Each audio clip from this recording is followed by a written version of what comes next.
I need to hear this, and I suspect that someone else out there might need to hear it too. So here it goes. Take care of yourself. Be a good friend to yourself. I know I've heard it a million times. If I watch one video about self care, I get a relentless number of similar videos sent to me. But it's worth reminding myself every now and again. You see, I have a habit, and I've had this habit for decades. I will accumulate projects. I'll say yes to too many things, and then suddenly I find myself unable to keep up. Overpromise and underdeliver. Something I try to avoid, but it's inevitable when you only have so many hours in a day. So my remedy has always been to either finish what I've started and then go into hiding for several months and say no to every opportunity that presents itself, or I just raise the white flag and don't finish what I started, which makes me feel even worse. It's been a real flaw of mine to take on too many projects at once. And not like home repair projects, but professional projects, administrative projects, joining committees. It doesn't seem bad at first, but suddenly I'm rushing from one thing to another and it's not really enjoyable at all. That's obviously not good for one's mental or physical health. So here I am working clinically, working administratively, being a supervisor, and still saying yes to presenting at that conference that I really don't want to present at. Being a boss of sorts while not really wanting to be anyone's boss. All while working a job that has its own plentiful supply of stress and pressure. So it's time to do a reset. I did a reset back in early 2020 run, I think around February of 21. I decided to really focus on changes in diet specifically. It worked. I lost about 30 pounds. I was able to do a solid 20 pull-ups with good form and was sleeping pretty darn well at night. And the diet I chose wasn't some crazy hard diet. It was simply staying under a calorie goal while meeting a high protein goal. It's time to get that diet going again. It's also time to rededicate myself to the gym. I still go 5 days a week, but I haven't been at 90% effort like I once did. I've had many days recently where 50% was about all I wanted to give. I realized I haven't read a book for pleasure in at least 2 years. I'm not much of a vacation guy, but aside from a couple of 2-night getaways with my mostly grown kids, I haven't really been away. Can't do too much about that though, because it seems like weeks fly by and there's always more to do and less time to do it. A vacation would only put me further behind. And I've rejoined my local volunteer fire department after being out for the past 19 years.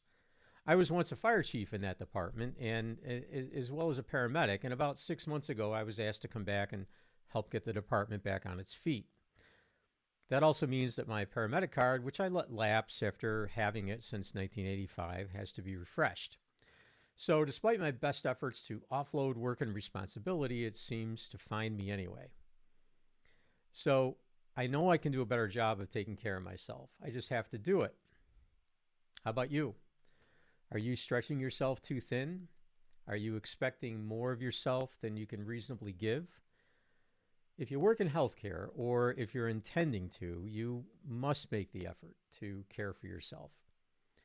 The work you do takes its toll, emotionally, mentally, and physically. So here's a few things that I'm going to do to help me reset my current path and hopefully to move towards a little healthier existence.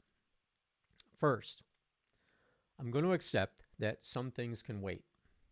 It doesn't mean don't get things done, especially things that I've promised to others, but I'm going to prioritize and take my time when possible. It's amazing to realize that the dust that is accumulating on my furniture will wait for me to eventually get around to dusting. Second, I'm not going to let the chaos of my job affect me. Sounds easy, right?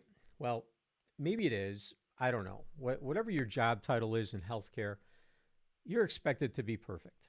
zero mistakes. The stakes are just too high to expect anything else. I'm not going to let any obligation go by me, but I'm going to be more thoughtful of my capacity to work at a safe and reasonable pace. I can't always carry 8, 10, or 12 patients at one time in the ED. Not anymore. I can't spin that many plates at the same time anymore. Not and meet my own expectations of zero mistakes. My advice to you and to myself is to recognize your limits and don't exceed them. Don't drive beyond your headlights, if you know what I mean. Third, I'm going to take a sliver of time in the morning before work and I'm going to write. Even if I have nothing to say, I'm going to put words on paper. Kind of like a form of meditation, maybe. But I expect that most mornings, the words I write will have no impact on my day. But there may be a day where I realize something that might improve my life or maybe help someone else. The subconscious mind, which is what I'm expecting to tap into, carries all sorts of thoughts that we aren't fully aware of. Writing without a goal or a purpose may be a way to unlock something hidden in my thoughts. Fourth, I'm going to work hard, especially at the gym. Get back to that 90% effort. It hurts, but the benefits are clear. Intense exercise erases stress. It releases endorphins. It improves self-esteem, and it provides confidence. And when you do it with a group of people, which is the way my strength and conditioning gym is set up, it's like teamwork. Like we're all in this together. And if I find myself struggling, I find that benchmark, that person in the gym who I try to emulate. Try that yourself. Go to the gym. Find someone who's really crushing it and model yourself after them. You may never reach their capabilities, but it's definitely the effort that counts.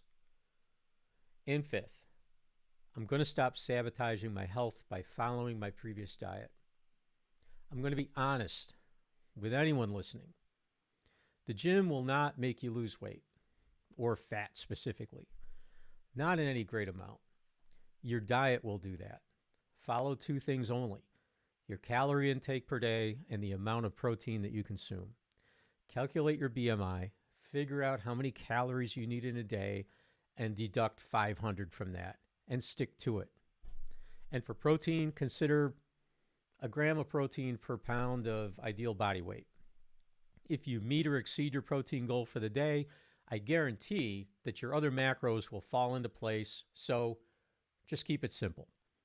If you keep things simple, you're going to stick with them.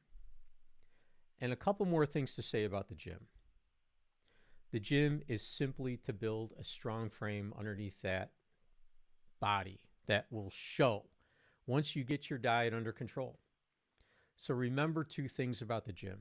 The gym is a marathon. It's not meant to give you quick, visible results. It's meant to slowly build a strong framework that will show off by a low-calorie, high-protein diet. And second, the gym is a lifestyle. It is a non-negotiable activity that will make you harder to kill. Harder for old age to kill you, harder for chronic illness to kill you. It just simply makes you harder to kill.